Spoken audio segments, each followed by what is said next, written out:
Hello, and welcome back. This is episode, don't quote me, it's either 13, it might be 14, it might be less than that, I don't know. I've lost count, and it's another morning started with a mojito, so who can blame me? Mojito 11, mate. But today I'm joined by Jude, another IFS legend, so it's customary, we cheers the mojito. Pleasure to be here. Enjoy, let me know what you think. I'm real.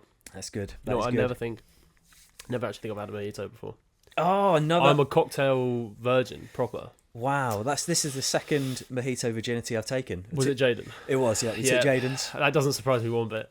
Yeah, so I mean, basically, I got into the industry to corrupt people like yourself, bring people under my wing, sack off the fitness side of things, and just get people hooked on mojitos. Nice. It's exactly what you need. It's an elite drink. It's an elite drink. To be fair, it's tickling my fancy. It is. Yeah, I mean that is a good one, and it's not in shot, but it's Lamb's rum this time.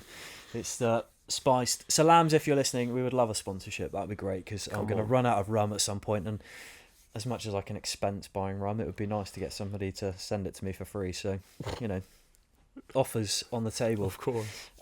So, mate, before we get cracking, introduce yourself. Let everybody know who you are and where they can find you. Never had to do an introduction. There you go.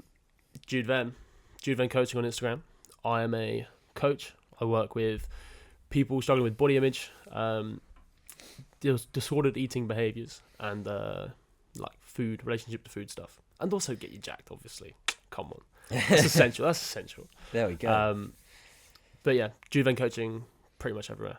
Happy days. So let's take it right back to the start. So how long have you been in the coaching game for? What got you into it as well? Not long. Just coming up on a year now. So 21, I left. Yeah, last Christmas, left my job at an oil refinery. Got my PT cert before that, and then kind of just dived headfirst into it. Happy days. So you qualified first, did it the appropriate route, qualified first. Yeah, and then despite talking to everyone that was like, just do it, just fucking rather than falling into the trap of like building a following on Instagram and then moonlighting as a so-called professional with zero qualifications. Exactly. Yeah. I tried to do it the proper way. Yeah, I think we kind of have to as blokes, because we don't have the luxury of being able to get our arse out on social media. I do think about that regularly. Yeah, I think if I could put a pair of leggings on and get views, I think I'd have a much more successful life. Mate, I did a tongue-in-cheek post. This is going back a few years now, probably about 6 years ago. It's right at the very start when I started using Instagram from a fitness perspective. And I did a very tongue-in-cheek post of me in a pair of compression tights doing a booty pose. And genuinely, when it got to the end of that year, on Instagram, you could do like your top 9. That was my number one post for engagement. Year. Yeah. And I was like, it was literally me taking the piss. It's heartbreaking, isn't it? I was devastated. I mean, I was very tempted to completely rebrand. But Start the OnlyFans. Yeah. That's, mate, the money. But it's always refreshing to speak to coaches who approach things from the right perspective. Love the way that you work, tackling things like disordered eating behaviours, improving that relationship with food, improving people's relationship with themselves, how they view themselves. I think it's fucking huge because, and I've covered it on loads of episodes so far, because I think it is really relevant. There are too many people out there who build a massive following by posting fitness related content, who overnight become experts in their field, having never actually done anything remotely close to qualifying as a PT or qualifying as a coach. I think coach is the key word there, isn't it? Yeah. It's like, are you a coach though? Yeah. Like, I know I'm not going to name names because I'm not that guy. And I'm not going to shit on influencers. I'm going to shit on influencers. However, like, I know a lot of people. I don't know them. I've seen a lot of people that amass huge followings in the gym community, and then they become a coach because they see it as a way to make money. And that blows my mind.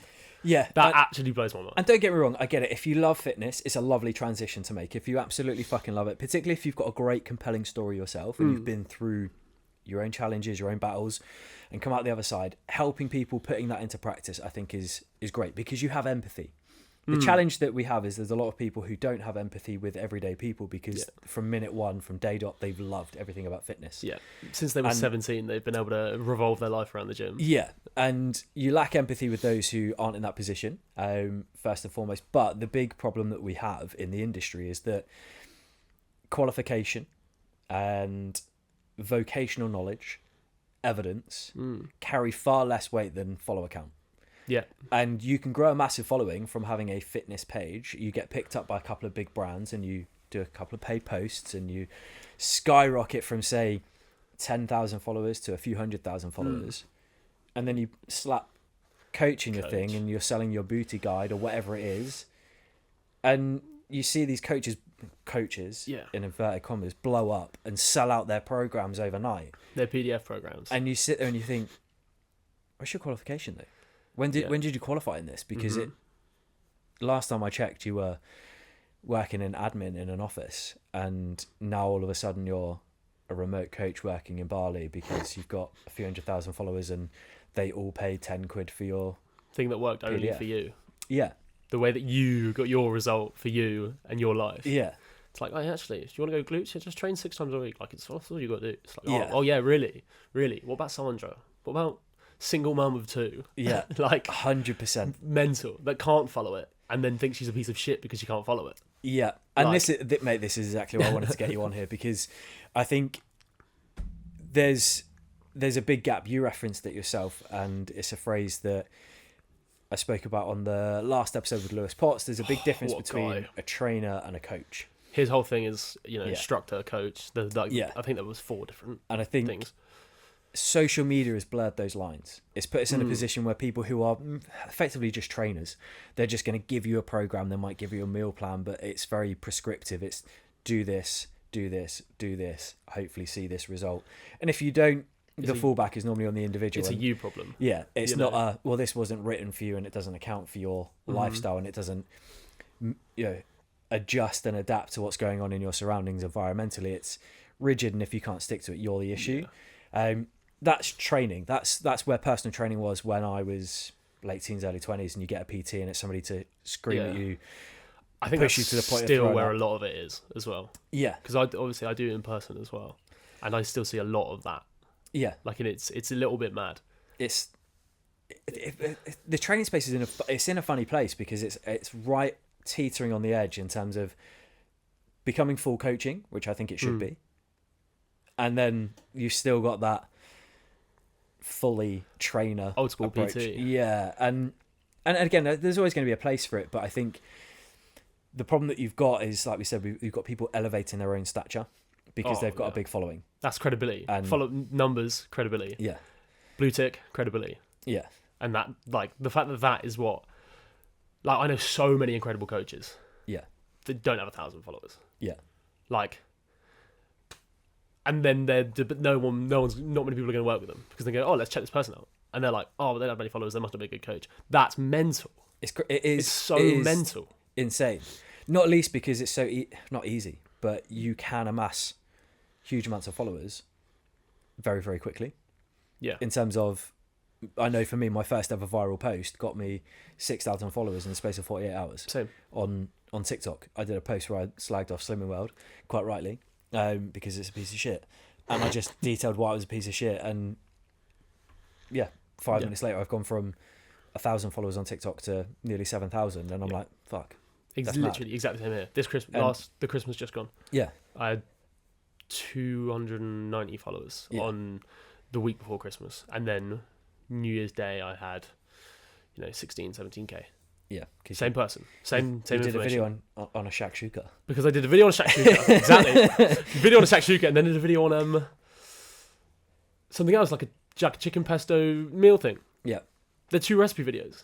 Why does that make me any more credible as a coach? It doesn't. It's mad, isn't it? But people see like 19K and they're like, oh, okay, he knows something. Yeah. But my knowledge hasn't changed in the space of 2 months. And I think this is the difficulty when you've got coaches like yourself who have done the work, been creating content of a consistent theme, a consistent approach for an extended period of time, with low or no follower growth, and then suddenly you have that post that goes viral. It's fucking great because you actually then start to get the credibility for all of the work that you've been doing for the years previous. For sure. My gripe with social media is when, like we referenced, you get, I won't mention names, we'll call this person, Alice. That's a name completely plucked out of the air, by the way. So Yes, if for you're sure, listening to this and your name 100%. is Alice and you think I'm talking about you, I'm not talking about you. But if the cap fits, do better. And for all my friends listening, like close friends, stop laughing at me using the phrase "if the cap fits." Spoiler alert: I have a small head. Not many hats fit. But Alice, fictional character, spends 2 years in the gym only training glutes, eating pretty restrictive food, following her favourite influencer, buying every product on the market going, gets reasonable glute growth, spends most of her time in booty shorts, thongs, doing a nice booty pose.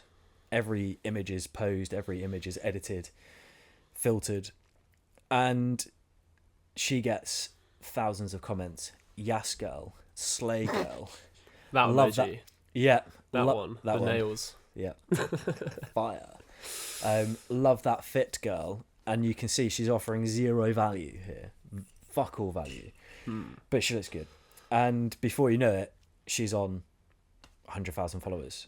And it's all just either pervy blokes or girls who want to look like her, who think the key to looking like her is training glutes 6 days a week and living off of the same diet. And if they do, well, she posted her what I eat in a day, and that's what she has. So if I just eat that, I'll look like her. And you go, well, that's not how it works in this world, because no two people are the same. And then what makes it worse is this girl, Alice, fictional person, goes, hey, guess what, guys? Exciting news. I'm a coach and I'm releasing my booty building guide. My 30-day glute queen program. Yeah, get glutes like me in the next month. And you go, oh, that's never going to work. And before you know it, it's sold out and she's just gained fuckloads more followers. And you sit there and you go, right, so here's Jude posting great content that actually helps people, that tackles fucking relationship with food, body image, gives people the ability to understand how to adapt a routine that works for them. Little to no engagement. And then Alice is like, look at my bum again, everyone. Buy my program. I also want to stress that it is exactly the same with blokes. Yeah. That there are so many lads that are fucking jacked. Like, probably, maybe taken, maybe not taken. Who knows? Definitely taken. That do the exact same thing. Like, it's not... It's common with women. It's also very common with men. That they kind of... It's just the same. It's the same playbook, isn't it? Yeah. And the challenge we've got, and again, I've spoken about it previously, the challenge we've got is we are still in an era, in a time period where physique competitors are held as the pinnacle of health.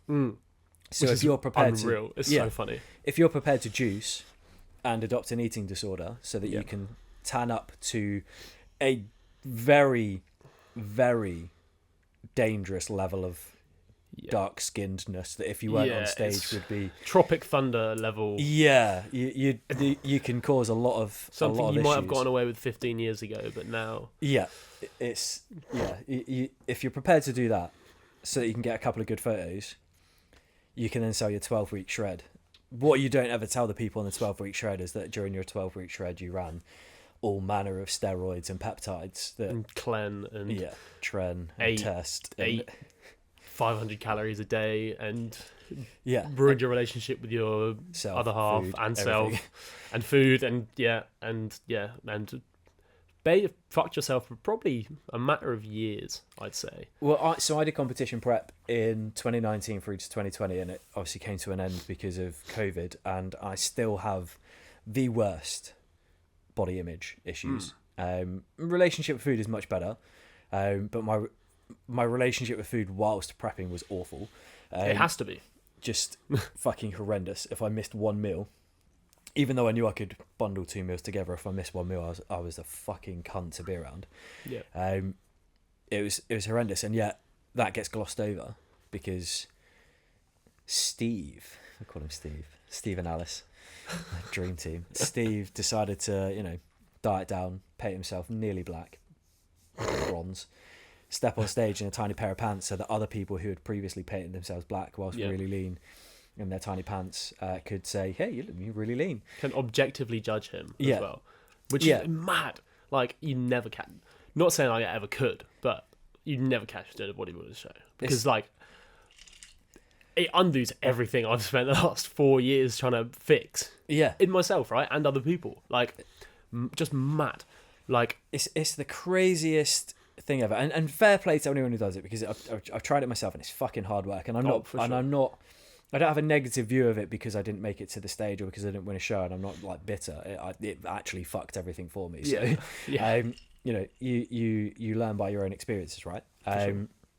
But it's still crazy that is considered to be the pinnacle of health. That he's got really clear, visible abs and a good amount of muscle mass. He must be the healthiest person ever. And it's like, actually, he's about to die. Yeah. Actually, if he doesn't drink any water in the next 24 hours, he's probably going to die. Yeah. like he's so dehydrated. Ridiculous. And I know countless people who, through their 20s, had heart attacks. Yeah. Because of competition prep. Some due to steroid use, some due to just literally the stress that you put your body through to step on stage. The amount of people that fucking pass out and like fucking nearly die on stage because they are so exhausted. Also, they can get that one photo so they can slap it on their Instagram profile and then binge and then binge for 6 months and then sell you their program of how they got into great shape, where they use those photos from prep for the next 2 years year round, so they look like they're that year round. 100%. Like, and give the idea that it's their maintainable shape, and you're like, actually, I think you put on 24 kilos in the 4 weeks after your prep, after your show. Like, actually, is it?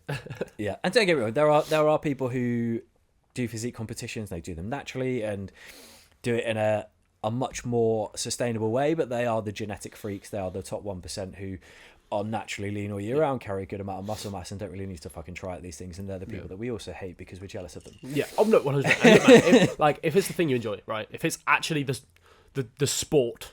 Yeah, use that term very loosely with bodybuilding. The sport that you enjoy, fucking go for it. Like you do you in it. I'd put bodybuilding in a similar category from a sports perspective as darts and pool. Yeah. Just because, yes, by definition, they are competitive sports, and you do train and practice at them. The things that kind of define a sport are found in them. But I'll be honest, if pub sports, not really sports. If you can get shit-faced whilst doing it and actually become better at it the drunker you get, probably not a sport. If I'm sober, I am the worst pool player you've ever seen. Brilliant. If I have a pint and some nicotine, I am I'm Tom Cruise in, what's it called, Moneyball? Yeah. Maybe not Moneyball. I'm Tom Cruise in the pool movie.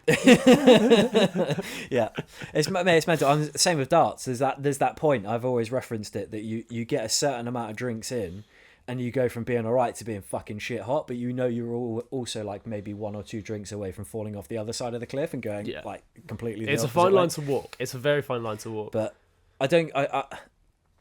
this isn't me shitting on darts or pool or other pub sports.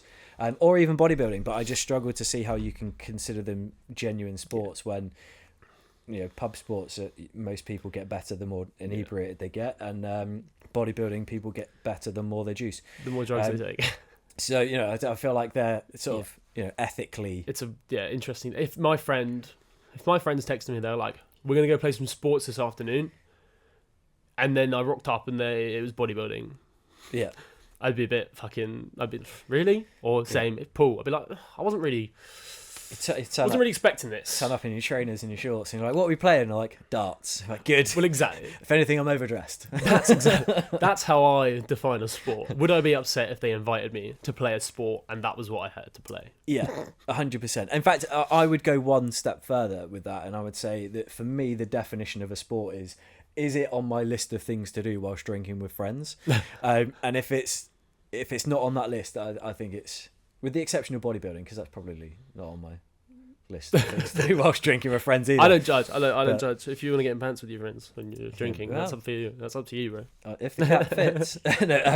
But yeah, so massive tangent there where we just slagged it off. But again, I think it's really important because people listening to this may not have listened to previous episodes, or they may have done, but I think the more we get it out there, that the takeaway from that segment is follow a count and being able to diet down to an unsustainably lean physique, or being able to just grow one body part, doesn't make you a qualified professional who is in a position to give advice. It allows you to cookie cutter a program and make money off of people that think if they do what you say they will look like you.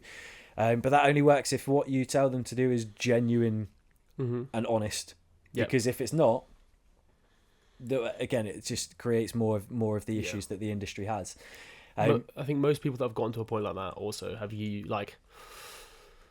they're the outliers. They're the people that have like real amounts of willpower. They're like do you know what I mean? They're like, oh, it's just easy. You just eat this and do this, and this is fine. And then it comes back to that. Then someone's like, I'm struggling, and you're like, try harder. Yeah. Well, it comes back to that lack of empathy that I mentioned before. If you haven't been through shit, if you haven't had a difficult relationship with food, if you haven't had a difficult relationship with how you look, if you don't lead a lifestyle that makes it difficult to get to the gym, it's very difficult to have empathy with someone who does have those issues. Yes. If you, for as long as you can remember, look forward to going to the gym and have all the time in the world to prep your meals and you're happy to live off of the same things all the time, and your body fat percentage is the most exciting and interesting thing about you as an individual, defined by yourself, you're probably not going to understand the person who has had an on-off relationship with binge eating disorders, or the person who, like you said, has got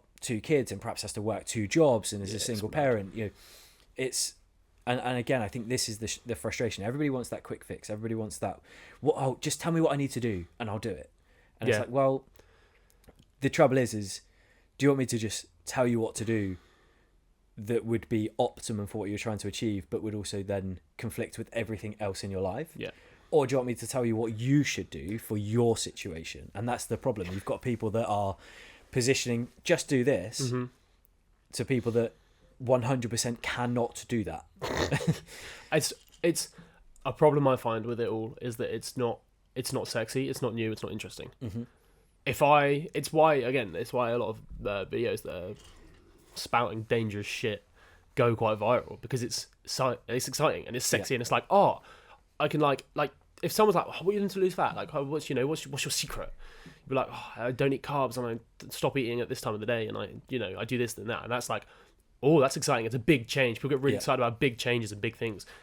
And when people ask you like, so how do you like, you're like, well, actually, probably helps if you go to bed on time and pay a little bit more attention to your food that you're eating, and just make these really small changes and maybe go for a walk at some point in your day. Like, people are like, oh, really? Like, that's not exciting. Yeah. And I get it. It's not exciting and it's not sexy and it's not new, but it's how it works. Like, yeah, and this is the funny thing. It's the way you're actually going to do it. If people spent more time doing the stuff that they determine to be unsexy, and less time doing the shit that they think is going to be the quick fix, the irony is they would have got the results that they were after. 100%. If you spent the last 3 years just monitoring your calories and trying to get as many steps in as you can each day, guarantee the results that you would have got over that 3-year period would have been far better than the fact that you 100%. lost 2 kilos in 2.5 weeks by doing some shitty diet that you then gave up on, and you gained 4 kilos back straight afterwards. Like, if you just did the real basic shit and just did it well, the results would be ridiculous. Yeah, it's like, I'm going to cut out carbs, and you cut out carbs and you're like, oh, sick, I lost 10 pounds. And then you go back to normal and you put back on 12 pounds and you're like, oh, but that's okay because I did lose 10 pounds. You're like, well, no, that's not supposed to work. It's not how it's supposed to work. The question I always ask everybody if their goal is fat loss, I'm like, right, let's just be straight about this. So are you trying to lose body fat because you enjoyed the process of putting it on in the first place, or are you trying to lose body fat because you want to look and feel better for as long as physically possible? Yeah. And everybody, and I mean everybody that wants to drop body fat wants to lose it for as long as possible. But they get so caught up in trying to lose it as quick as possible that all they end up doing is, or losing as much as possible, all they end up doing is having a short period of their life that they fucking hate, so that the scale needle moves in the direction they want, and then once they've seen it move, they go, oh, well, I can let go again. Yeah, I can stop. It's a tick box. It's like, crazy. They don't understand that if you might have lost over a 10-year period, you might have lost 5 kilos 10 times over that 10-year period, but it's the same 5 kilos. Yeah, it's the exactly keep gaining it back. Kilos. Whereas, like, if you actually want lasting change, you need to create a little lifestyle you can enjoy and stick to, and can navigate your life with you. Yeah, it's like you lose 50 pounds, you gain 45. It's like you took the scenic route to losing 5 pounds. Like, and that's not to put down that, but like, you could lose that amount of weight in maybe quadruple the time. Yeah. You actually stay there. Yeah. And that's cool. Like, there were not years, I'm quite young. There was a year where I actively was like, right, fuck it. Not going to try and focus on fat loss this year. Not going to focus on it, because every time I've done it, I've bounced down. Like, eating disorders, binge eating, all of this, gone down, binged, gone back up. And I was like, right, I'm not going to focus on this year. I'm just going to fix everything. And then my first attempt at fat loss after that was brilliant. It was lovely. It was like, okay, you actually just do it really sustainably, and then you get down, you're like, you get that light bulb moment. And then when you hit your quote unquote target, you're a bit like, okay, that's when the work starts. Yeah. Do you know what I mean? Like, that to me, at least, that's when the work starts, is like to not go out of the mindset of like, or to not, I suppose, not to enter the fuck it, I've achieved the goal, I'm gonna go back to normal. It's like, no, this is where that's the hardest bit for a lot of people, I find, is actually being able to maintain what they've worked for. Because if you're in the headspace of working for something, it's like, cool, all of this is in service of this, and then you get to it and you're like, what do I do now? Like, how do I? But again, I think that falls into when you adopt the short-term approaches, the more aggressive approaches to achieve things. If you don't understand it needs to be underpinned with a long-term strategy, you get to that point and you go, and it's like you're either on or off. Yeah. And actually, what I try and help people with, and again, from what, obviously following you and your content, what you help people with is prioritizing the health-centric behavior change. Mate, speak my language. Focus on that. Make changes that are going to improve your overall health and your quality of life and your enjoyment. And the byproduct of that will be that you drop body fat, that you gain muscle, that you improve your physique, you fix your relationship with food. Because again, if you focus purely on fat loss, like you said, once you've achieved your goal, you're then like, well, what now? And yes, you may look at it and go, actually, do you know what? I've really enjoyed this process. I'm now going to pivot and I'm going to move into a growth phase or a maintenance phase, and you might have that mindset. Yeah. But a lot of people don't have that mindset. A lot of people tackle their goals from the vision. Yeah, from a fat loss perspective. And then when they reach their goal, they go, good, I can stop now. Yeah.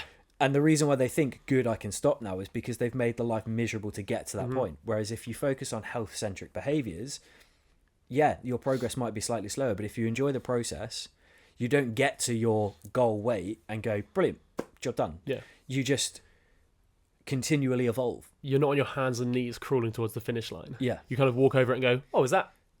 Like, is that, you've gone past it and you're like, oh, didn't even realise it was in front of me. Yeah. Like, didn't realise I was so close. Like, because it's not, do you know what I mean? You're not walking over Lego to get there. You're just kind of like, just going about your day. Just chilling. And it just happens. And I think people I've worked with, especially older people, get fascinated by that. Yeah. Because for years it's again, on or off, or like fad diet or nothing. Fad diet or gaining weight, basically, right? Yeah. And then you kind of introduce them to this concept, and then they're like, oh, I'm not even hungry. It's like, I don't even feel like I'm doing anything. Yeah. And you're like, but the scale's going down each week and I feel way better. And, my health markers are up, and it's like, my favourite conversations are when people say, it doesn't even feel like I'm on a diet. And you go, yeah, it fucking shouldn't. Like, if it feels like you are on a diet, the likelihood is that that's a short-term approach. And don't get me wrong, there's people out there like Martin McDonald who are far more qualified on this than me, who do, create content and do talk about aggressive diet protocol. Yeah. And there is a time and a place for it. For sure. The problem that we have is a lot of people will adopt an aggressive diet strategy without the knowledge of what they need to do in the background. Yeah. What do you do when you get to that goal point? Because again, yes, every now and then you're going to work with somebody that needs or wants their results in a short period of time. Maybe they've got a wedding or a holiday, or maybe they're an athlete of some descript and they've got a fight or whatever it is, and they need to be a certain weight by a certain period of time, and you have to adopt short-term strategies. But that should never come at the expense of long-term success. It should be a provision in terms of you're made acutely aware of, this is the strategy for this phase. Then we move to something more sustainable, done properly, for the right reasons. Yeah, cool. Like, I know people that work really well in aggressive dieting phases because they hate dieting, and they're just like, I just want to get it over and done with, and then I can maintain. And that's like, mate, if that works for you, sick. And it's just a trial and error thing.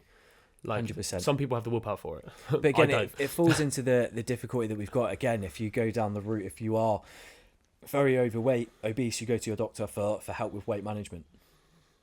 If your health markers are such that you're pre-diabetic or type 2 diabetic because of your weight, you will almost certainly be given a 12-week 800-calorie diet, which was created obviously to reverse pre-diabetes and type 2 diabetes. So it makes perfect sense. You dramatically reduce food consumption for 12 weeks, lose a good number of fat, improve health markers. What you're supposed to do off the back of it when this was created and put together is that it was a 12-week initial aggressive diet phase that you then move into long-term lifestyle change. Yeah. The long-term lifestyle change that the NHS gives you is you do the 800-calorie diet for 12 weeks, and then they send you to Slimming World. Fucking hell, man. And you sit there and you go, hold on a minute. So mad. I'm going to remove a lot of food that I like. And don't get me wrong. Don't get me wrong. I know one of my friends, he's done it. The food is, you can't eat incredibly nice food on 800 calories. I wouldn't recommend doing it for very long, because it's not enough to fuel a child, let alone an adult. But time and a place. You do 800 calories, you get down to a healthier weight, a healthier BMI. But the answer to maintaining that shouldn't be that you go to an aggressive cult that's going to ruin your relationship with food and make you absolutely dependent on seeing the scales move. I have a friend who his mum is a Slimming World woman, right? And I was talking to them, and I know this is very common among most Slimming World people, but she just wouldn't eat for the day if she had a weigh-in in the evening. Yeah. But then you also get weighed in your clothes. Yeah. Probably with water in your stomach. End of the day, and then they're like, you gain 2 pounds, you're a piece of shit. Yeah. What, excuse me? So my first ever viral post was slagging off Slimming World, and the amount of people that said that I stated in the video that you get publicly fat shamed. Literally. And the amount of people that are like, not in my group, you don't. And I'm like, cool, do you weigh in front of everyone? Yeah. Do they announce to the group whether you've lost or gained? They only announce if you lose.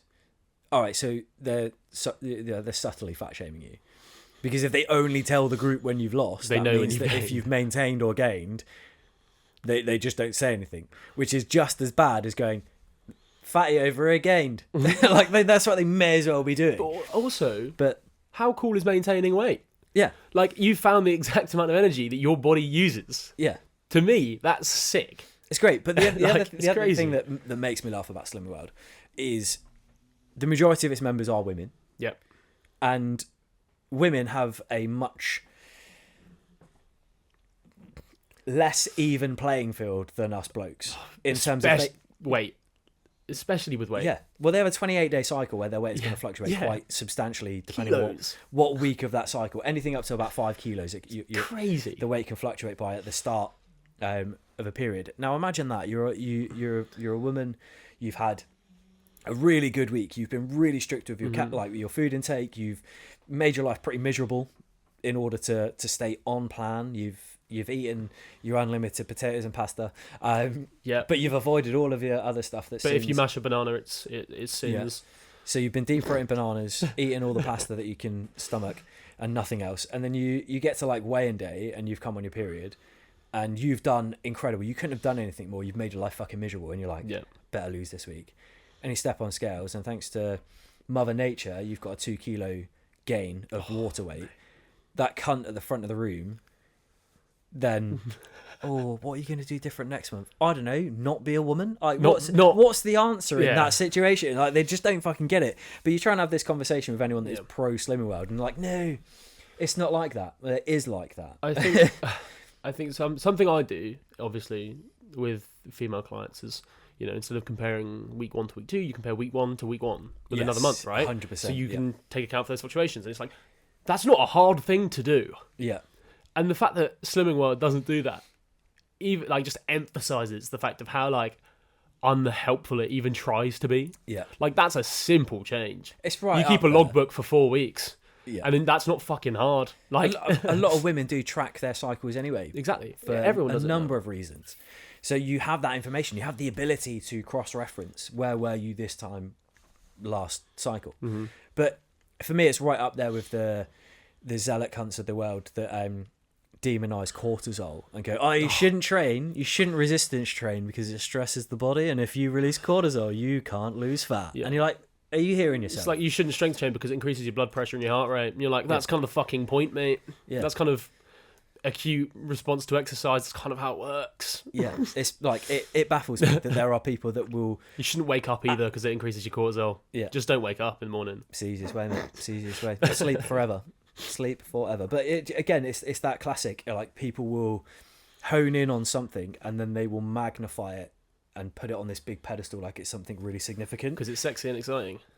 Like all the products at the moment that claim that they can massively increase potential for growth of muscle mass, things like lion's mane and Shilajit and all this kind of stuff. And you go, what you're looking at is a very, very short window where upon taking it within like 20 minutes, you see a X times increase in your testosterone production for 2 to 3 minutes. And you go, oh, that's a 100% increase in testosterone. So this is going to be great for building muscle. It's like an ice bath thing, isn't it? Yeah. It's like it's an acute response. There's a big difference between chronic and acute responses to things. But again, people love to take an acute response and magnify it massively. Oh, for sure. Whilst also ignoring the fact that you get a greater acute response in terms of testosterone release if you watch your favourite sports team.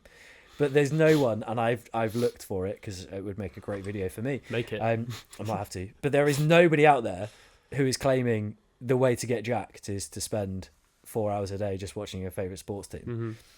I mean, I wouldn't spend 4 hours a day watching my favourite sports team because I support Man United and we're fucking dog shit. So 4 hours a day watching that would be very depressing. But there's also like, again, there's so like, it's a hormone. Everything changes it.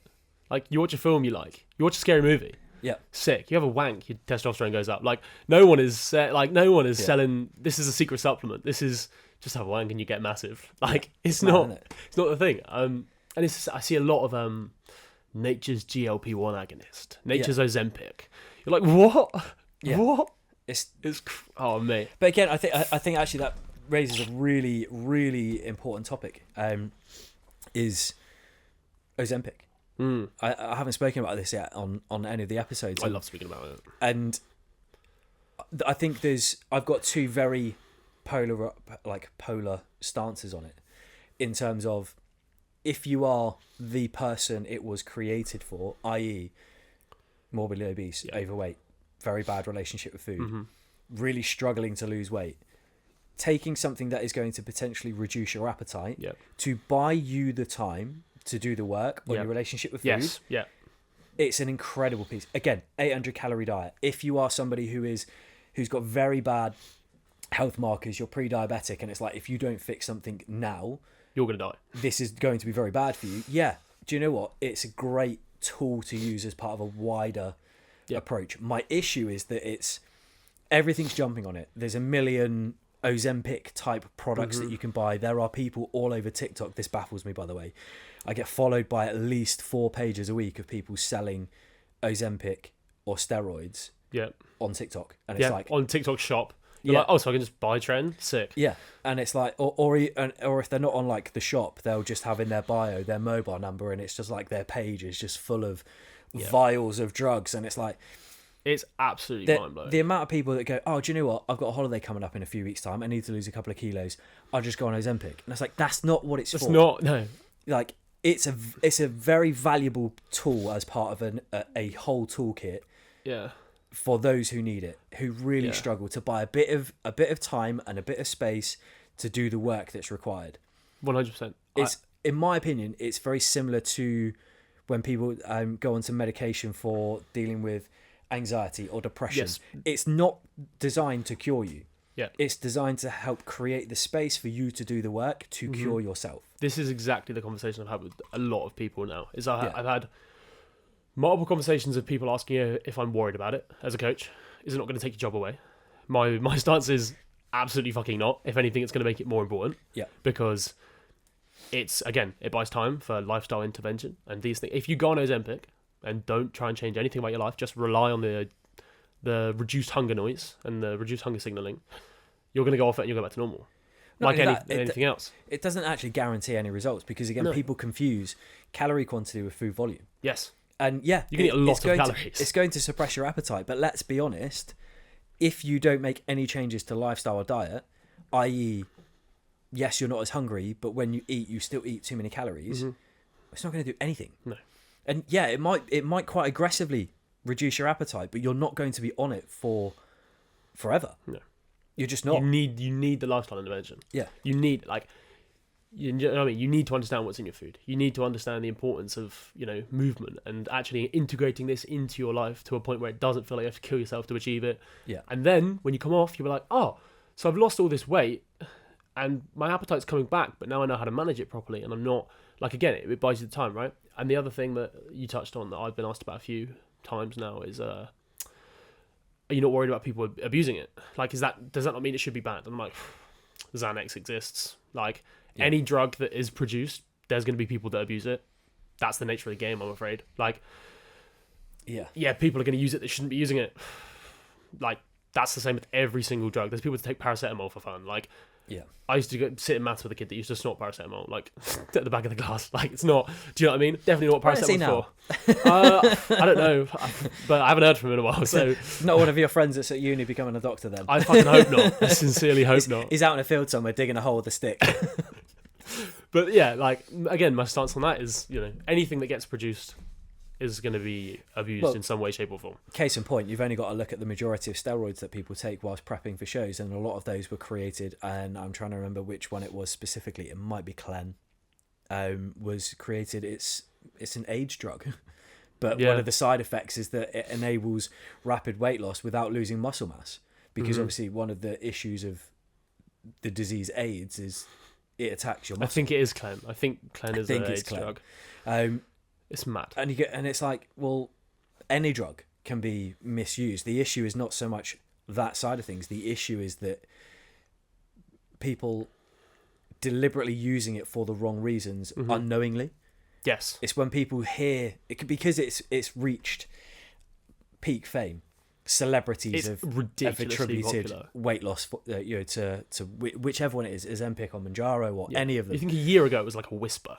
Yeah. And now it's like it's turn of phrase. Everyone it's household. You got Wegovy. Everyone knows all of these brands, and you then get celebrities that are endorsing it, and you get so and so. Oh, my weight loss caused by this, and it's like there's always a time and a place. Again, but with weight loss surgery, there's a time and a place for it, and yes, you'll get great results from it. But at the end of the day, if you don't do the work in the background, you'll go backwards. For sure. It's not magic. It's not going to fix your problems. It can help you fix your problems. It can make it easier, but it's not going to fix your problems. But also, like I said, going back to your point in terms of, aren't you worried that it will get misused? It will. There's no two ways about it. It's already happening. Like I said, the amount of pages that you see on social people media. Sniff glue. Glue gets misused. Everything gets misused. Yeah. People speed in cars. Does that mean we shouldn't have cars? No, fucking course it doesn't. People are stupid. People do stupid shit. All you can do is try and limit things. Society has to move at the pace of its slowest member. I get that, and we have got some really slow people. Speed limits. Let's face it. I can't remember I think it's Jim Jeffries talks about. I love Jim Jeffries. Yeah, he's fucking brilliant. I'm sure it's Jim Jeffries. He talks about various things, and he's like, we used to be able to go as fast as we wanted until Karen was doing 40 whilst drink driving and killed a child. It's like, fucking thanks, Karen. And it's like that's ultimately how life works. You get given free reign with something until somebody fucks it up somewhere, and then we all have to toe the line because there's one idiot. Yeah. And this will be no different. The problem from my perspective is it's not with the drug. It's not with the drug's intention. No. It's not even with the potential side effects, and there are some really horrible side effects that can come from the drugs, as with any medication. The issue is with the perception that it's for everybody, that it's a general supplement. Yeah, it's the perception that it's a general population approach. Same with keto. That was created to help manage epilepsy. A byproduct was that you can lose weight. So suddenly, just do keto. Carnivore. The idea of carnivore was actually created to help the management of certain autoimmune diseases. Yeah, the lion diet thing, the Michaela Pearson thing. Yeah. It's sick. She loves it, and it sorts out her autoimmune. Fucking well in. But the idea is that you're actually supposed to strip everything out for a short period of time and then gradually reintroduce foods until you pinpoint the stuff that makes your autoimmune issues worse. It makes you flare up. It's not a long-term strategy. But again, if you cut out 99% of all food, don't be surprised if you lose a bit of weight. Suddenly people go, it's a fat loss diet. The 800 calorie diet. fucking created purely to help reverse type 2 diabetes and pre-diabetes in the morbidly obese, to basically give them 12 weeks to sort their shit out so that they can then go onto a long-term lifestyle. Going to Tesco's now, and every book's like the 800 calorie fast, the 800 calorie this, the 800 calorie that. And the supplement row, don't get me started with fucking Slim Fast. Fucking is it Dr. Michael Mosley? I have no idea. I try and stay out of it as much as I can. He's the dude that created the 800 calorie diet, and it's like instantly has sold his fucking soul to the devil because he's a doctor and he goes and sells all these books and he goes on fucking Channel 4 documentaries every 5 minutes. Also, I think people get their dicks hard and have a wank. He's a doctor. He's telling the truth. He's a doctor. He might well be telling the truth. For a very specific subset of people, he's telling the truth. He's taken a diet that's designed for about 1% of the population, and the cunt is trying to sell it to everybody. Yeah, like the issue is not with Ozempic. The issue is with the marketing around it, and I think forums like this are great because it gives us the opportunity to say to people, actually, do you know what, as coaches, I'm not scared of Ozempic. No. I'm scared of the fallout in terms of there are going to be a lot of people that we will end up working with who come to us and go, I've tried everything. I even tried weight loss drugs and it didn't work. And it's like, well, no shit. Did you do any of the work in the background? No. Right. Did you work with anyone that actually knows about lifestyle intervention? Yeah. No, I just thought I'd try it. You're like, oh, fuck it. And the fact that it's so like within 6 months, it's gone from prescription only in America to you can get it online in England now. Yeah, you can get it online, and it's like, it's my like ESG talks about it a lot, and just like, I mean, if you don't learn about it, you will get left behind. Yeah, if you ignore it, if you sit in the dark and don't understand it, like just fully ignore it. It's, I'm not scared about it interfering with what I do. I'm scared of it. I think negatively impacting the people I work with, or potentially in the future we'll work with having been burned by it. But again, I reference I've worked with a lot of people who went down weight loss surgery route, who've either been to Turkey or had it on the NHS, and 2 years later are back to square one. And you go, well, I don't want to be that guy, but after the surgery, what did you do? Well, I followed the diet they gave me because I could only have liquids for 6 months. And you go, right, well, when you're able to start eating, what did you do? Oh, I had all the things that I couldn't have for 6 months. I bet you did. And then fast forward 2 years, and they go, because they've been told, well, you won't be able to eat as much because you've got a smaller stomach or whatever. These things do stretch, because it wasn't the size that it is prior to surgery when you were fucking born. Like, if you overconsume gradually over time, like even after the surgery, it will stretch. And guess what? Food volume and calorie quantity, like we said earlier, are two different things. You don't need to eat a lot of food to eat too many fucking calories. So if you're just going and getting surgery, or you're just going and having Ozempic, or you're just going on the 800 calorie diet, or you're just doing one of these dramatic fads in the hope that it fixes all your problems so that you don't have to do anything yourself,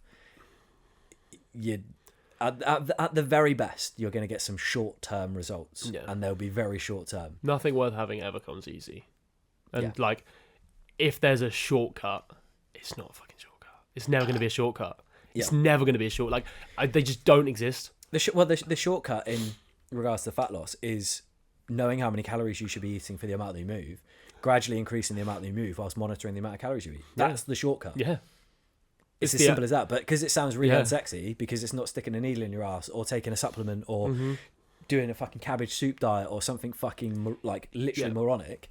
Yeah. If it doesn't get notoriety. If you had a supplement that gave someone the exact same result that a mild calorie deficit does, it would be you'd be rich. You'd be like, because it's not the length of time that people struggle to get to terms with. It's not the like, oh, but it's not, I'm only eating this much that people have. It's not any of that. It's just the fact that it's not interesting. Yeah, it's just that. Like, it's no one has any problems with the rate of fat loss. It's not too slow. It's not too laborious. Like, it's just because it's not interesting. Because what are you going to do? I'll just eat a bit less. Like, just monitor your calories and how much you move, and then make adjustments. Yeah, but again, I think part of the problem with that is because it is very simple. In principle, the principle of fat loss is simple. It's eat less than you burn. The challenge that we've got is, like with everything, there's been too many absolute shit cunts, as I like to call them, over the years, who know that that's the case and toe the line of, well, just eat less and do more. Oh yeah, don't get me which started is on it. the least helpful phrase ever. It's the fat loss equivalent to turning to somebody with depression and saying, have you tried smiling? Have you tried being happy? Yeah, I get that you're really sad, but have you ever thought about not being sad? I do that every day, and it's great. It works pretty nicely. Have you tried about not overthinking things if you're anxious? Yeah. Like, eat less movement was fucking ridiculous. Like, it's how it works, but it's not for most people. If you simplify it down to that, it's when people can't eat less or can't move more.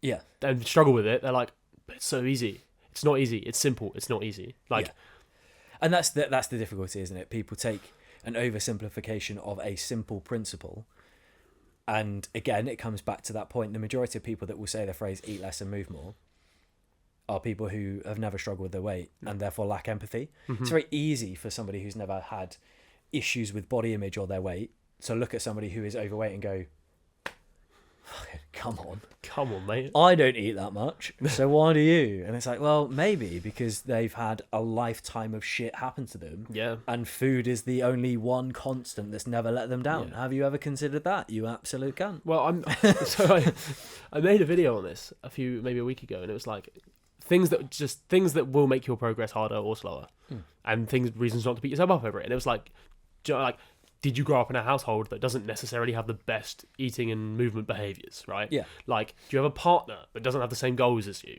Yeah. Do you, there's so many different things. Like, that's a great point in itself. I remember growing up, and again, I won't name names, but one of my friends when I was at school, he was a big kid, and I went to his house, and his favourite dinner was sausage, chips, and beans, and he had that pretty much every night. I pretty much the exact same story. And the reality is it's not his fault. No. But I also don't really think you can necessarily blame his parents for his shit diet. And I mean, I do tend to look at, if you see an obese child, and I do tend to look at it and go, that's not their fault. It's definitely on the parents. But the problem is, it's not me digging out the parents and be like, they're fucking shit parents. No. There's so many environmental factors, wealth factors, so many different things that will determine the quality of a diet. But also, we see it all the time. We speak to adults all the fucking time. We work with adults all the fucking time. The majority of people do not know how to look after and adequately fuel their body from a nutritional perspective. It's wild. So if you don't know how to look after your own body, and you have kids, well, you probably don't know how to look after theirs either. Yeah. So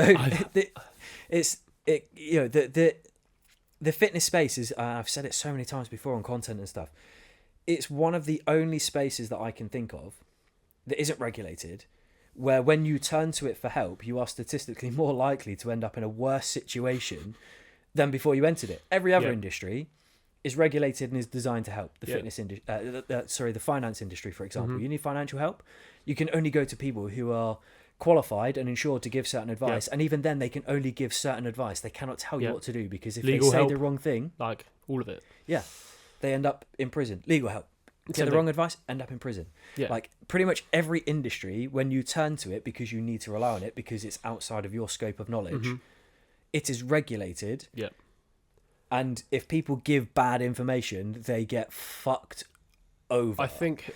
The fitness industry, it's a fucking free for all. People turn to it and go, "Hey, I'm not in good shape. I don't know what to do. I don't understand how to improve my relationship with food. I don't understand nutrition. I don't know what I should be doing. Let's go to the professionals." And it's like, fucking Eddie Abu on one side going, just eat meat and eggs, and then you've got fucking wake the fuck up. Yeah, Dr. Michael Mosley going, well, I wouldn't go that extreme, just eat 800 calories a day. And then you've got like some other cunt that's like, just do keto. And then you've got so much noise. Oprah Winfrey going, I just jabbed myself in the ass with Ozempic, and everyone's like, oh, so what do I do? She's the queen as well. So you've got I think Lewis, obviously I don't know what he talked about. He must have touched on this, that his like number one rule of coaching: do no harm. Yeah. Do no harm. Yeah. That's it. That's not that fucking hard. Yeah. Don't leave people in a worse position than you found them. Yeah. Right. If you can't help them, all right. Some people like are outside of your ability to coach. Yeah. I completely agree with that. Doesn't mean they're uncoachable. It means you're not the coach for them. Yeah. Just don't leave them in a worse position. Yeah. It's my mantra. So I go live on TikTok quite often to do Q&As, and I always say to people, the purpose of the Q&A is to leave each person that watches in a better place than what they were when they joined. The way I do that, well, you ask me a question, I'll answer it honestly. My only intention is to leave you in a better place than you were when you joined. The same with my content. It's to give you information that when you watch it, it'll make you laugh, I'll say cunt, which is really funny, unless you're in America where they still really don't like it. Mind blowing as well. Yeah, all the issues they've got over in that country, and yet they have a bigger issue with the word cunt than they do with high school shootings. Nazi salutes and mad, isn't it? Absolutely mental. High school Absolutely shootings mental. and Nazi salutes, and cunt is an issue. Yeah, fuck me. But it's. I think you completely hit the nail on the head. It's about leave people in a better place than they were when you found them. Yeah, it's not hard. We're not always going to be the best placed person to work with everybody. No. There will be people that we get on better with. There'll be things that we can't help with. Mental health and physical health are so intrinsically linked, but at the same time, there is always going to be a point where we have to take a step back as coaches and go, do you know what? Actually, this falls outside of my scope of expertise, and I'm going to signpost you. Yeah, even me, right? Like someone that's struggled with eating disorders, someone that's worked themselves through eating disorders. If someone comes to me with I don't really work with people with eating disorders. I work with people with disordered eating. Yeah. If that because I'm not fucking. That's not my scope of practice. I think on that as well. Before you carry on, I think it's a very important point to hone in on is the fact there is a distinct difference between disordered eating behaviours and eating disorders. And I think again, the industry does a great job of bundling everything together. Yeah. Sometimes it's for engagement, for buzzwords. Other times it's just laziness on the behalf of some people. So I think it's a really important thing to distinguish between. You can have disordered eating behaviours and not have an eating disorder. Yeah, I think even someone like Sophia. Yeah. Right? I think she even makes the distinction that she works with people with disordered eating behaviours. Yeah. Because and she's unreal. Such a specialist, such a fucking cool woman, and knowledge is ridiculous. Yeah. Even she makes that distinction.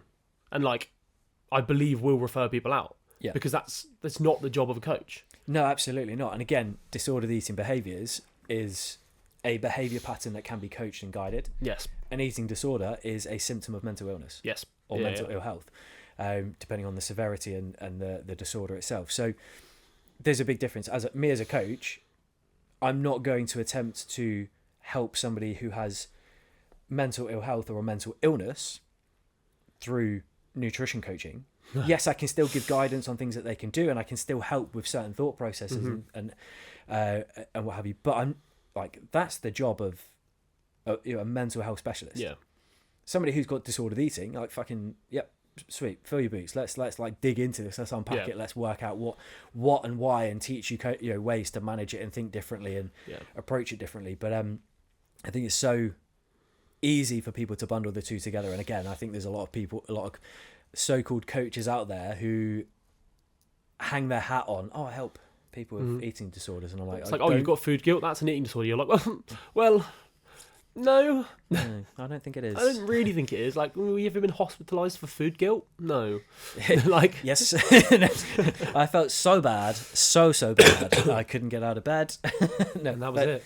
But yeah, it's crazy. But I think this is a really, I'm conscious of time, but I think this is a really important point to kind of come back to, because you've referenced it a couple of times. So just almost as a final thought, like a Jerry Springer final thought. Nice. Take us through your own journey, because obviously you referenced that you've had your own battles and stuff. And I think it's so important to talk about these things in these kind of forums so that it doesn't seem disingenuous. And it's not like we're doing it for likes and clicks and engagement and shit like that. It's, share your journey. What got you to want to help other people, and just your own experiences, because I think it's a really powerful message. I'm going to cough first. There we go. We're clean. There we go. So I think played sport all my life. Grew up playing rugby, playing basketball. Got to, I want to say 16. 16 was the time I was ever first really conscious about fat loss and my own body. I think before then it was just this is what I look like. I'm 15, I don't really get. Then I was 16, it was maybe I can make some changes. I was never overweight, always just a little bit fluffy. I was a rugby player, do you know what I mean? Actively tried to lose fat, actively lost fat quite well, tracked my calories, sick, not really any fad diets involved, relatively alright. Then 17, 18 going into college, just got smacked around the face with an eating disorder, and lockdown didn't help. Yeah, you can imagine. You're this is the only thing you think about, and then you've actually got nothing else to think about. Yeah. So all you obsess over is the amount of food you're eating.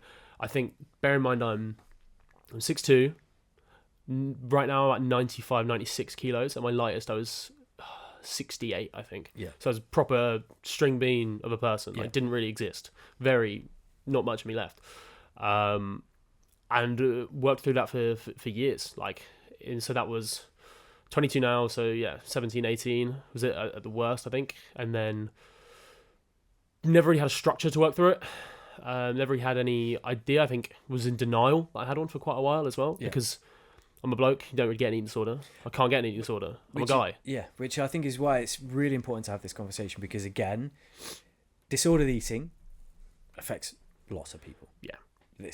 But so many. Well, so do eating disorders. But the where I'm going with this is it's more commonly accepted for guys to have disordered eating, and for it to just be like, he's a bit fussy.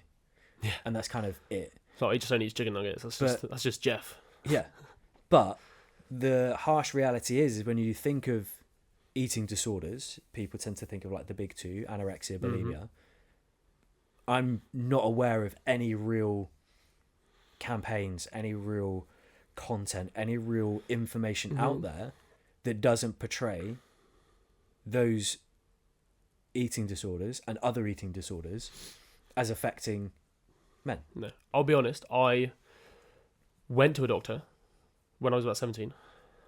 I can't quite remember. I don't remember much about those years. Yeah. Somewhat kind of remember being turned away because I wasn't light enough. Yeah. For help, which was that's mind blowing. Yeah. Got referred to BEAT, the eating disorder. I can't remember what it stands for, but it's eating disorder help thing. Nothing on them. Fucking useless. Didn't get anything out of them, really. I can't remember why. I can't remember. It might have been something on my part in that I didn't push it. I didn't feel like I needed help, this kind of thing. But didn't really ever get contacted or nothing past a simple consultation kind of thing. And again, anorexia and bulimia, both of them in sequence. So like, it's just a bit mad.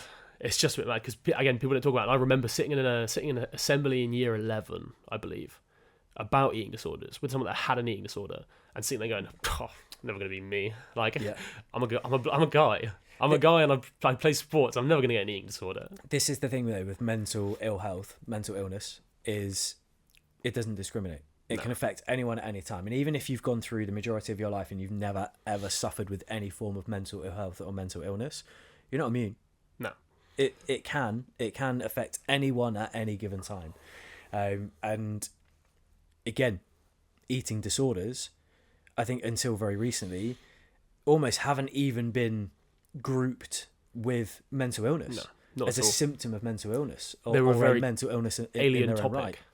It was just considered, well, more often than not, it was considered that it only really affected women. And 9 times out of 10, it was an attention type scenario because of social pressure to look a particular way. And then it wasn't an actually deadly mental health issue that people die from every day. Yeah, it's crazy. It's absolutely crazy. But obviously things have really advanced and progressed, and people now get diagnosed with mental illness and can get diagnosed with eating disorders in exactly the same way as you can get diagnosed with bipolar disorder or schizophrenia or anything, which I think is fucking brilliant. But I think it was so important to have this conversation and kind of bring it full circle. And I do want you to kind of talk through, you know, how you navigated from that to where you are, what your journey has been like, because it is such an important message, because I just don't think it gets spoken about enough, in that this affects everybody, men as well. Eating disorders are not just something that affects, you know, late teens, early 20s women. It's crazy, isn't it? Like, I know 50-year-old women that have eating disorders and have had them their entire life, or disordered eating, but like borderline, right? Yeah. It is crazy. I think it's funny because I had just kind of... It's only been probably within the last year that I felt fully free. Because I remember being 20 and thinking, or 19, 20, and it going like, this is just how I'm going to have to be forever. Like, this is just how it's going to feel forever. I'm always going to have to fight this. So this is always going to be something that I struggle with. And then honestly, I'm a bit useless because I don't really know what happened. I think I just stopped. I spoke to someone about this a while ago. But did you just wake up one day and just tried being happy? I think I spoke to someone about this and it highlighted it for me. It was that I did the things I was most afraid of. Yeah. I stopped weighing myself. I stopped weighing my food.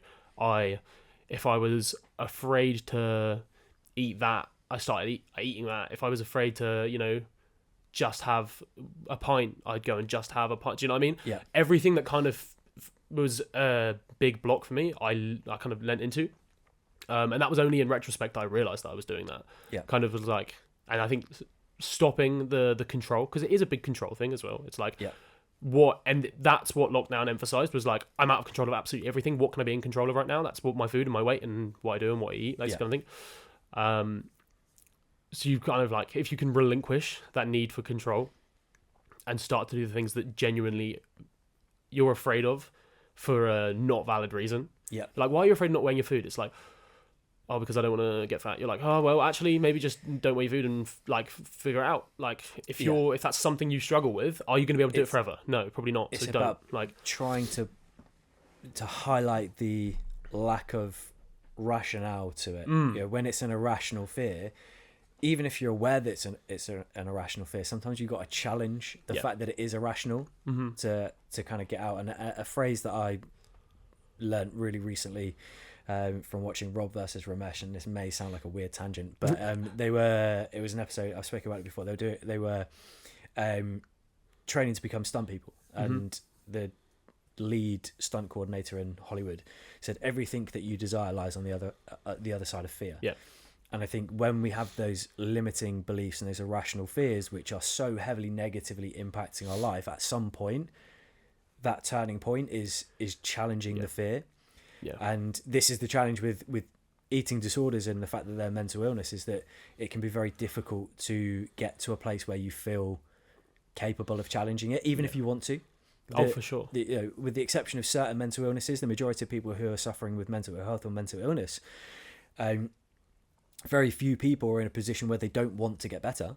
I know from my own experiences of depression, anxiety, even when I've been at my lowest and I've been contemplating or attempted suicide, like it was because I felt that was the only option, because I wanted to get better and I just didn't feel like I could. But again, the way that you get better is it's finding that space and creating that space where you can take a little step back and you can begin to challenge those irrational thoughts. And again, obviously from your perspective, from a food perspective, it was that, well, what does happen if I don't weigh my food? Like, what does happen if I'm less strict with this? And you start to realize that actually it's not gonna cause all the shit that you're afraid of, but sometimes it's damn near impossible to get to a point where you're willing to take that leap of faith, and it is blind faith. It's the thing, like you said, it's, I want to get better, but what does that mean? And I think if you've got an eating disorder, that means, depending on what you have, obviously, but for most people, that means putting on a bit of weight. And that's the scariest thing for someone that's deep in an eating disorder. Like, particularly if it is an eating disorder that's been born out of issues with self-image and the social pressure to look a particular way. If the first step that you've got to take is to basically put yourself in the place that you have developed an entire disorder to prevent you entering, it seems useful.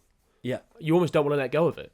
You're like, why would I let go of this thing that's keeping me at a place where, I'm not happy, but I am, do you know what I mean? I'm small. It's that weird juxtaposition in terms of, I'm not happy with where I am at the moment. However, at least I'm not fat, because then I'd be really unhappy. And you go, but you're sacrificing any chance of being happy to prevent yourself from being unhappy.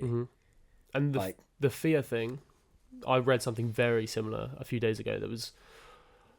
It was about leaning into fear, but it was essentially, if you think of fear as an obstacle rather than like a roadblock, right? Something to overcome rather than something to stop you. And that, like, it's the obstacle between who you are and who you want to be. It's a necessary hurdle, I think.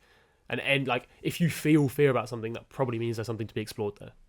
There's a reason. If you didn't care about it, you would feel neutral. 100%. You don't feel emotions for things you don't care about. You're scared of it for a reason. Like, lean into it. Figure out what I think about it. Don't just, I'm afraid that I'm not going to do that. What's the point? And the thing is, all you can do is try. And if it doesn't work that first time, that's not a reason to not try again. It's just a reason to regroup and take some time and to reapproach it from another time. For me, I've got a massive, and it's not mental illness or anything. I've got a massive fear of heights, and like we're in North Wales for the last few days. We found this really cool castle near Snowdon, and it's got like a fucking spiral staircase, and I've always fucking hated them. There's no railings or anything, and I walked up the first bit, got to like the first level bit, and it goes up even further, and I took like 3 steps, and I was like, literally was just like, fuck, I can't go any further. And then I looked down, and it was like I could just see straight through to the bottom, and I ended up coming down. I'm 37 in August, by the way, and I came down these steps on my arse because I was like, just got to a point where like my irrational fear of falling down the stairs because of my fear of heights just took over, and I was like, but at the same time, like I tried to go up. Like I know I fucking hate heights, but I was like, I'm gonna go and have a look. Yeah. I got so far and then I came back again. That to me that's not a failure. That's, I took myself out of my comfort zone and got to a point where I was like, okay, enough's enough for now. Yeah. I'm never going to go up another staircase again because I got part way up and didn't make it to the top. Like if we ever went back there, I'd probably do exactly the same again. But well, I know I can get to the middle bit. That bit was fine. And it's the same thing, like you said, with approaching this. It's viewing it as an obstacle to overcome. You don't have to overcome it all in one go. You drop the barrier for success. Yeah. Like what do you decide what you determine as success. Yeah. And if trying is that level of success, which is what it should be, you can't necessarily control the outcome of something. Yeah. You can only control what you input. Yeah. So if you have the success as I'm just going to try, I'm going to do this, then regardless of what the outcome is or how far you get or how successful it is, in your head you've succeeded because you fucking tried, right? Yeah. Like you can't control some things, and if your happiness and success is determined on things you can't control, you're going to live a miserable life. Mate, yes, very absolutely, really, and it's so brilliantly put and really profound. I think that's fucking awesome. And again, I think from your own journey, your own story, I think what's really amazing is that you not only did you tackle these obstacles and these challenges, that you've overcome them, but you've utilized what you've learned to implement that into how you help other people. And I think that's, I think it's a really good place to sort of like end the episode on, in terms of just recognizing the fact that actually if somebody's listening to this and they are struggling with disordered eating or an eating disorder, and they're feeling like they're kind of beyond hope and what have you, you don't have to fix it overnight in one go. But if you can make some steady steps over time that build up, not only can you get to a place of freedom from that perspective where you feel free of those limiting beliefs or those disorders that have held you back, but you can turn those experiences into positives. I'm not saying that if you've overcome an eating disorder you have to become a coach, but if you can take it and you can do positive with what you've learned from that negative experience, I think that's even more powerful. So 100%. I think this definitely went in a direction that I wasn't even necessarily expecting. But I mean, before we came on air, we were talking about fucking World War II history. Yeah. So completely different. But it's been absolutely fucking incredible. I'm so grateful for you coming on, sharing your story. We'll definitely get you on again because I think there's so much that we've probably got glossed over and could talk about. Could talk about way more World War II history. Yeah, absolutely. With the whole episode on that, like fucking 2 PTs getting like their full on nerd erections going. Like, oh, did you hear about the war? Obviously. But before we disappear and get it off into a completely different tangent, let people know where they can find you, and everywhere: YouTube, Instagram, Jude Venn Coaching. Pretty much all of it. Pretty simple. Don't really think I have anything else. DM me if you want coaching. Cheeky. There we go. You heard it here first. And if you don't follow him, go and give him a follow because his content's fucking quality. And obviously, if you don't follow me, what are you doing? What are you doing? Need to follow me. You listen to a podcast of a man you don't follow. Yeah, fucking assholes. I mean, they might follow you. They might be here for you. But I'll give them a follow. There we go. But I will be back on the next episode, which will be out next week. And because I didn't even know what episode number this was, I couldn't even tell you who's on next week. So tune in. It'll be great. It'll be worth it. But thanks for listening, and give it a like, a share, a subscribe, and all that good shit. Because that's why wouldn't you? Exactly. Why wouldn't you? Why wouldn't you? Don't be miserable. Absolutely. Well, thanks for listening, and see you all next time.